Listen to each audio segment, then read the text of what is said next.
So yeah. So tell me about what just happened on the phone. What this exciting news? Well, you really want to hear about this because it's hard to explain, and I'm not sure it's relevant to anything you want to talk about. Okay, it was just a good way to open up the conversation. Okay. Just kind of Yeah. it doesn't. I can tell you. Well, yes, it's complicated. It's and it's very sort of. Oh no! Here's what I was saying when your phone rang. That's what's a good thing it came back to me.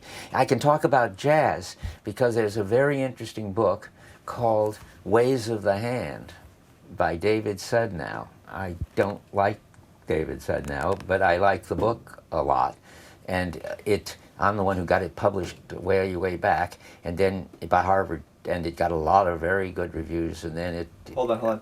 Sorry. Yeah. I'm gonna put this actually on the dimmer version because it's creating too much contrast on your face. Did you see the Dylan movie? Yeah. What do you think? I thought it was interesting. What did you think? I loved it. Yeah. Yeah. I want to use it in my course. Well, for what? For some authenticity, for somebody who is responding to the kind of call to do what he does without knowing why he's doing it and without being able to justify it. Right. And being sort of stupidly told by everybody, well, you either must be a protest performer or you must be a surrealist poet or whatever, or you must play the acoustic guitar or so forth. It's a good example of authenticity. He seems to be a really, really authentic type.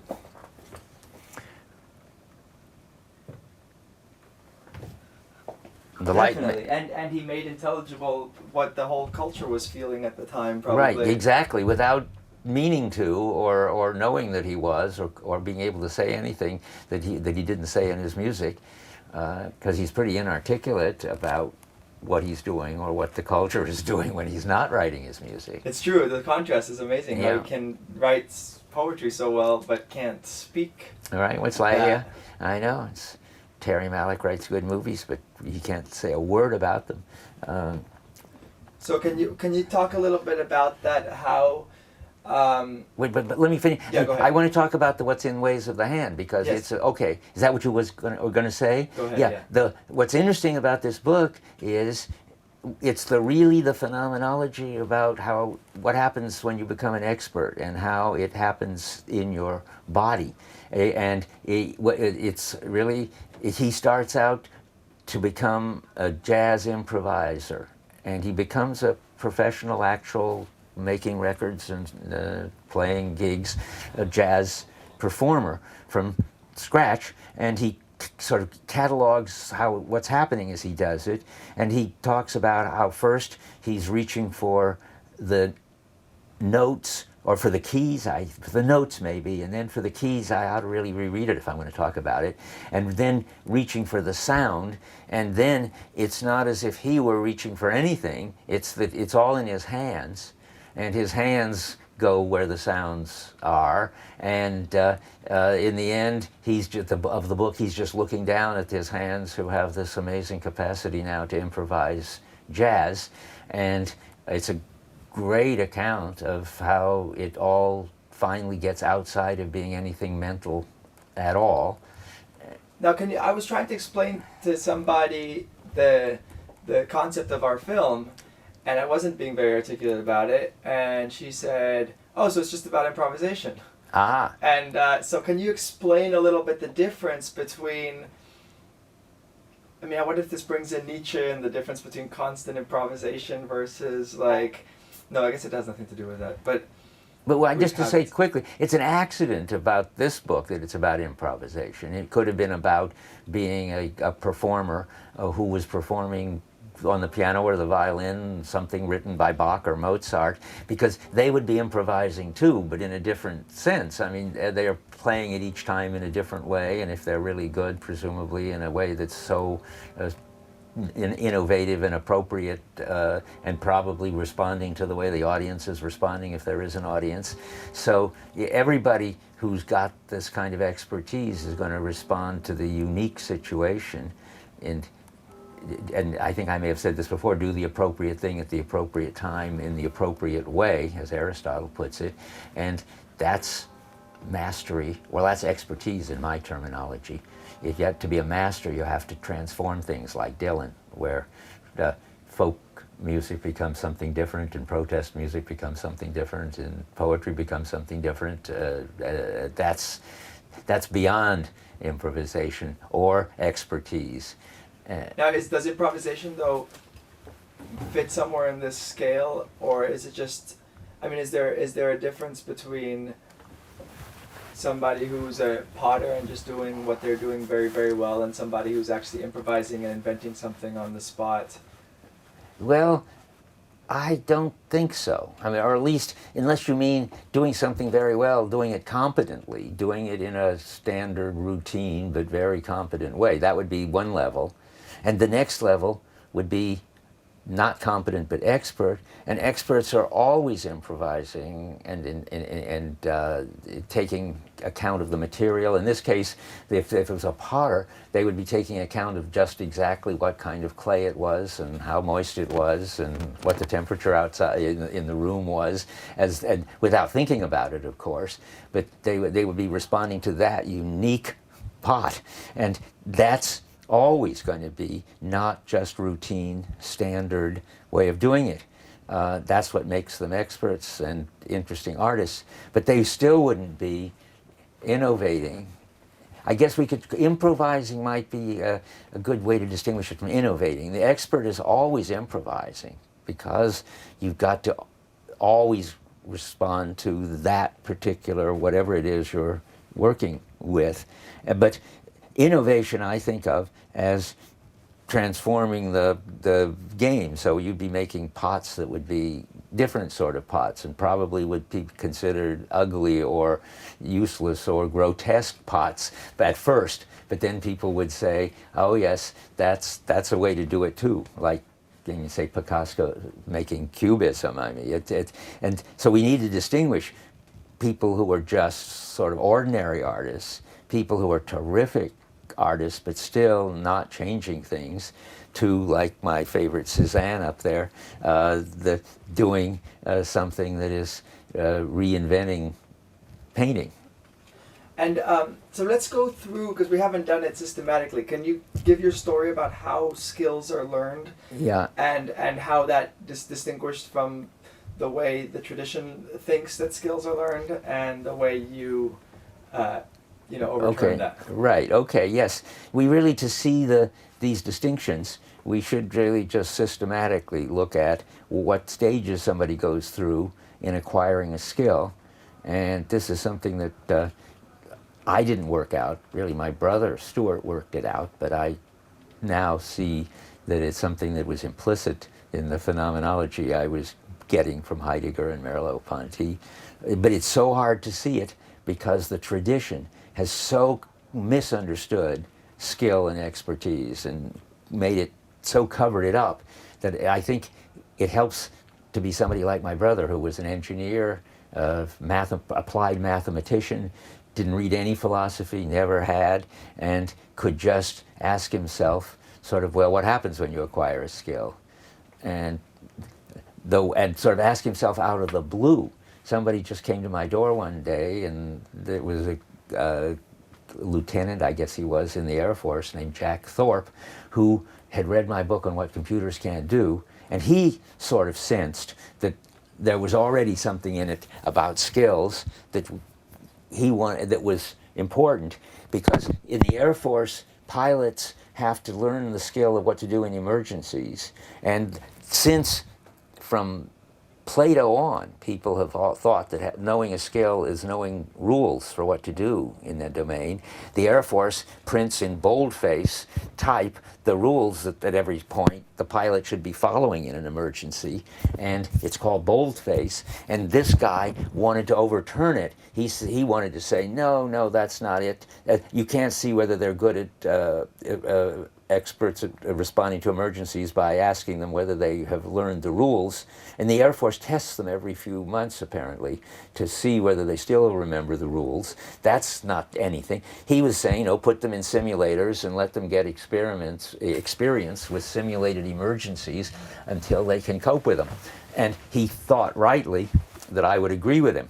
And I did, but and he wanted me to write some report, and I said I couldn't write that because it's I don't know anything about planes and pilots. And Stuart, who happened to be in the room, I don't know why, hearing all this, said to me in a aside, "Don't worry about that. When the time comes, we'll write about what we understand, namely drivers and cars, and when the time comes, we'll change that to pilots and planes." And that's what we did. And that's what he did, really. And the Air Force was extremely happy about it. And Pause. yeah. I would like to move this picture of Genevieve. I'd rather see books behind you because her face is a little bit distracting, if you don't mind. Yeah. There. No, it's nice. Okay, to see that's her good. perspective. You've heard all this yesterday, but I figured. No, this is better. Say, Much better here than the. Okay. And we can go into. Yeah, this is perfect. Okay, so I'll just go on. Go on. Yeah. So Stuart started thinking about this question of, and he had two examples he constantly was using. One, driving, because it's a bodily skill and everybody has it, and the other is chess, because it seems to be a very mental, conceptual, analytic kind of skill. And he was captain of the Harvard chess team in his day, so he was really a high-level chess player, and he knew what it was like to be one. And also, as you'll see a little later, fail to be a real master. That played a big role in understanding skill. So then he started to tell the story, and after some time, he would come up with for 2 or 3 stages, and then 4 stages, and then 5 stages, and now I've added what I think is a 6th and a 7th stage. So I guess we now have a 7-stage skill model, but let's just go through it.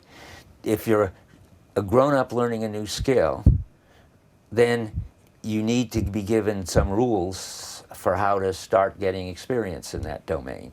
You don't absolutely need rules, because children, and I suspect certain talented people, or maybe Zen Buddhists, or who knows what, could just pick up a skill by imitation and never have to have any rules. But most people, when they're older and in school and so forth, need rules. In driving, for instance, I think you could pick it up just sitting on your parents' lap and playing around with the steering wheel and then with the accelerator. I think that's how I picked it up. But if you're in driving school, presumably, though I haven't been, you learn rules like shift when the speedometer needle points to 10 miles an hour. I'm assuming you're not driving an automatic. And with that rule, you can begin to drive, that and other rules. And they're rules that don't require any knowledge of the driving domain, just the skill for recognizing the needle pointing at 10 and moving the gear shift. And in chess, you have similar things.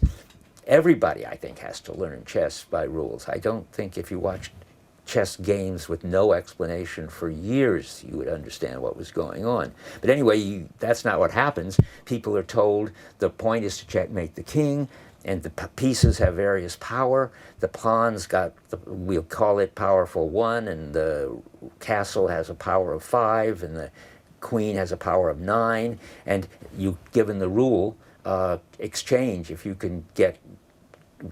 have a numerical advantage. So if you can get a castle with a pawn, you've gained 4 points. You have a material advantage.